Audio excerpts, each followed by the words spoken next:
Good morning students. कल हम लोगों ने जो मेथड्स ऑफ सैम्पलिंग पढ़े थे उसमें कल 3 मेथड्स पढ़े थे, रैंडम सैम्पलिंग, पर्पसिव सैम्पलिंग और stratified sampling.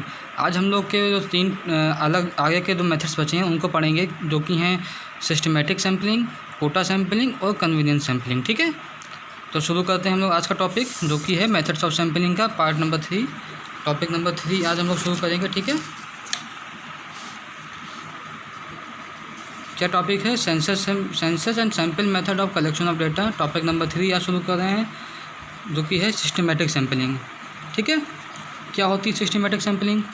According to this method units of the population are numerically, geographically and alphabetically arranged. मतलब इसका मतलब ये होता है, इस सैम्पलिंग के माध्यम से, इस सैम्पलिंग में हम अपना जो डाटा कलेक्ट करते हैं उसको न्यूमेरिकली 1 2 3 4 के या जोग्राफिकली या अल्फ़ाबेटिकली ABCD के अकॉर्डिंग अरेंज करते हैं, और उसके बाद उसका जो डाटा है उसके कंक्लूजन पे पहुंच के उसका जो रिज़ल्ट निकालते हैं।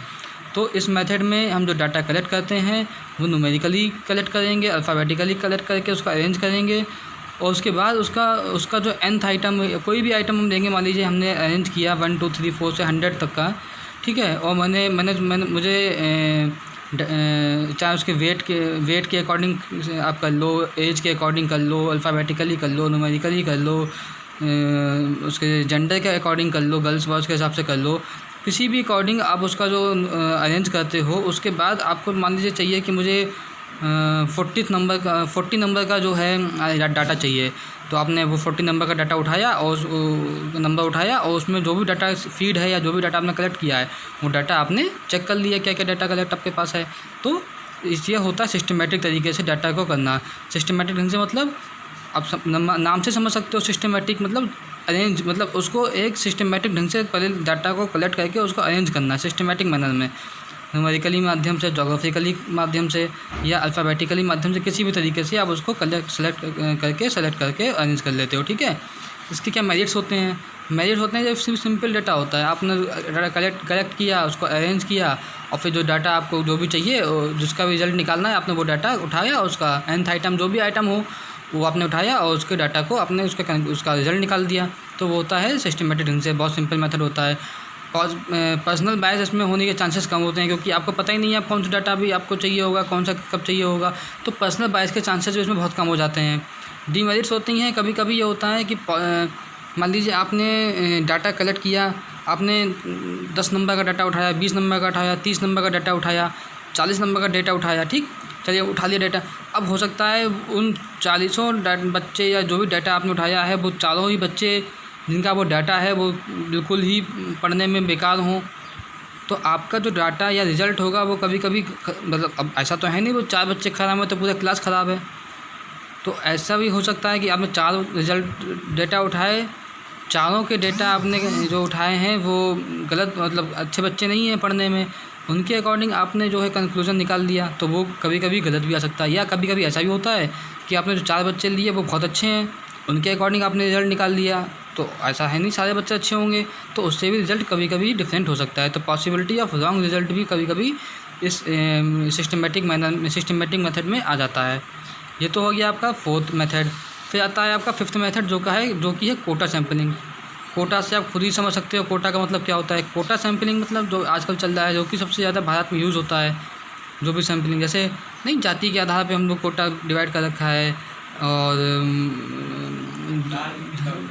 धर्म के जाति के अकॉर्डिंग आपने डाटा जो कलेक्ट कर रखा है उसको कहते हैं कोटा सैम्पलिंग। क्या मतलब हुआ? The population is divided into different groups और classes according to different characteristics of the population, some % of different groups in the total population is fixed.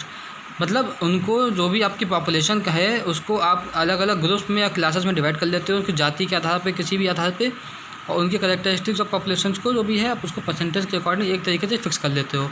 तो कभी भी जो कोटा सैम्पलिंग के अंदर क्या होता है, जो भी पॉपुलेशन आपने डिवाइड करी है वो अलग अलग ग्रुप्स में या क्लासेस में आपने उनको डिवाइड कर लिया उनके कैरेक्टरिस्टिक्स के अकॉर्डिंग पॉपुलेशन को, और कभी और एक ऐसी होती है डिफरेंट ग्रुप जिसका टोटल नंबर जिसका परसेंटेज फिक्स होता है।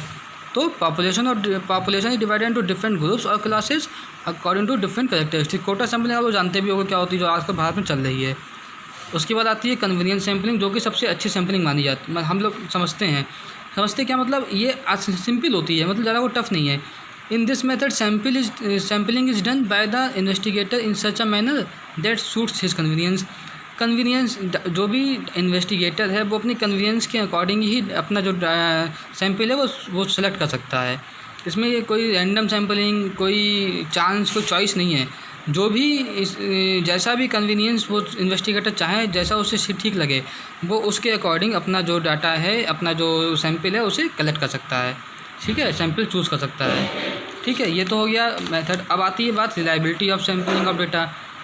रिलायबिलिटी क्या होती है? सबसे पहले साइज़ ऑफ सैम्पल। जो भी आप डाटा कलेक्ट कर रहे हो उसका साइज़ बहुत मैटर करता है। अगर साइज़ छोटा होगा, if the size of the reliability of sampling depends on the size of the sample. If the size is very small, it will fail to represent the population. अगर आपने जो data या sample collect किया है उसकी population का size कम होगा, तो वो जो भी क्लास में आप गए, किसी भी क्लास में अगर 10 ही बच्चे हैं तो उसमें उसका जो डाटा, उसका जो साइज़ है पॉपुलेशन का वो स्मॉल है, तो वो सही से उस पूरे क्लास को रिप्रेजेंट नहीं कर पाएगा। तो साइज़ मैटर्स करता है। साइज़ ऑफ द सैम्पल मतलब अच्छा खासा बड़ा होना चाहिए साइज़, ताकि वो अच्छे से आप उसको, उसके पॉपुलेशन को या उसके जो भी आपने डाटा कलेक्ट किया है वो उसको सही से रिप्रेजेंट कर सकें। ठीक है, तो reliability of sampling depends on the size of the sample. ठीक है, दूसरी बात होती है इसमें methods of sampling. Methods of sampling भी ऐसे होने चाहिए जो कि सिंपल हों। जो भी आप मेथड रिलायबिलिटी, आप उस सैम्पल के जो भी आपने कलेक्ट किया है उसके रिज़ल्ट पर तभी रिलाई कर सकते हो जब आपका मेथड आपने जो सेलेक्ट किया है सैम्पल कलेक्ट करने का वो सिंपल होना चाहिए, ताकि वो आपका जो डाटा या जो भी आप इन्वेस्टिगेट कर रहे हो वो सही से आप इन्वेस्टिगेट कर सको। सिंपल होगा तो आसानी से इन्वेस्टिगेटर है वो सही से आप लोग कर सकते हो इन्वेस्टिगेट। नहीं तो अगर डिफ़िकल्ट मेथड होगा तो फिर आप उसको सही से जो है वो इन्वेस्टिगेट नहीं कर पाओगे। तो the method of collecting the sample should be simple so that it will adequately represent the population. आसानी से वो पॉपुलेशन को रिप्रेजेंट कर सके। तो मेथड ऑफ सैम्पलिंग भी ये ज़रूरी होता है। बायस ऑफ करस्पॉन्डेंट इन्यूमरेटर्स मतलब इन्वेस्टिगेटर की बात हो रही है। ठीक है, इसमें personal bias of the correspondent और investigator should be as less as possible.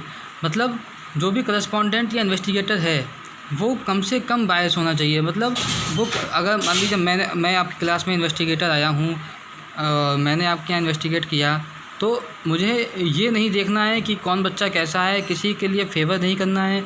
जैसा क्लास में हो रहा है उसके अकॉर्डिंग ही पूरा हम इन्वेस्टिगेट करेंगे। किसी के लिए पक्षपात वाली बात नहीं होनी चाहिए कि पर्सनल बायस नहीं होना चाहिए करस्पॉन्डेंट को किसी की तरफ से। करस्पॉन्डेंट टू इन्यूमरेटर्स को पर्सनल बायस बिल्कुल नहीं होना चाहिए। जो भी डाटा है जैसा भी है उसको मान के उसी का ही रिज़ल्ट निकालना चाहिए। ये नहीं कि रिज़ल्ट कुछ हो जाता है और सोचा कि ये बच्चे अच्छे हैं, इनको थोड़ा सा अच्छा वेटेज देके थोड़ा सा अच्छा रिज़ल्ट निकाल दें, ऐसा नहीं होना चाहिए। ठीक है, तो पर्सनल करस्पॉन्डेंट को या इन्वेस्टिगेटर को या इन्यूमरेटर को पर्सनल बायस नहीं होना चाहिए। चौथा होता है ट्रेनिंग ऑफ इन्यूमरेटर्स। जो इन्वेस्टिगेट करने जा रहा है उसकी ट्रेनिंग भी होना बहुत ज़रूरी है, ताकि उसका जो डाटा वो कलेक्ट करता है वो सही से कर पाए। Reliability of sampling depends upon the training of the investigator. आपके जो सैम्पल जो आपने कलेक्ट किया है उसकी रिलायबिलिटी इस पर डिपेंड करेगी कि आपका जो इन्वेस्टिगेटर है उसकी ट्रेनिंग कैसी हुई है। If they are not train to make them expert in their field of investigation the sample will be lack reliability. अगर जो भी इन्वेस्टिगेटर इन्वेस्टिगेट करने जा रहा है अगर वो जो है वो ट्रेंड नहीं है तो उसका जो क्या कहते हैं रिलायबिलिटी होगी रिज़ल्ट की वो थोड़ा सा कम हो जाएगी। कि हो सकता है कि अगर वो ट्रेंड नहीं है तो उसने कैसे क्वेश्चंस पूछे होंगे, किस हिसाब से उसने डाटा कलेक्ट किया होगा, क्या डाटा उसने जो कलेक्ट किया है वो सही है कि गलत है। अगर वो ट्रेंड होगा तो हम उस पर रिलाई कर सकते हैं कि हाँ उसने जो डाटा कलेक्ट किया है वो सही होगा। नहीं तो फिर डाटा में थोड़ी सी गड़बड़ी हो सकती है, तो उसका रिज़ल्ट भी कभी कभी गड़बड़ हो जाता है। तो reliability of sampling depends upon the training of the investigators. ठीक है, तो ये आपके 4 रिलायबिलिटी हो गई। ये चैप्टर आपका यहीं पे कंप्लीट हो जाएगा। ठीक है, अब इसके बाद का जो चैप्टर्स हैं वो पूरे न्यूमेरिकली बेस्ड चैप्टर शुरू होंगे। ठीक है, और ये टॉपिक आपका इतना ही था बचा हुआ था, जो कि आज की 3 सैम्पलिंग्स कौन कौन सी, सिस्टमेटिक सैम्पलिंग, कोटा सैम्पलिंग और कन्वीनियंस सैम्पलिंग। ये 3 सैम्पलिंग्स थी आपकी और reliability of sampling of data आपका हो गया। अब ये चैप्टर आपका फिनिश हो गया है जो कि था census and sample method of collection of data. ठीक है, अब इसके बाद आगे का चैप्टर शुरू किया जाएगा। देख लीजिए यहाँ पे आपके बुक में भी लिखा हुआ है कौन कौन सी हैं। सिस्टमेटिक सैम्पलिंग और सारी सैम्पलिंग इसमें दी हुई हैं। Quota sampling, systematic sampling, convenience sampling. ठीक है, रिलायबिलिटी ऑफ सैम्पलिंग डेटा भी आपको पढ़ा दिया।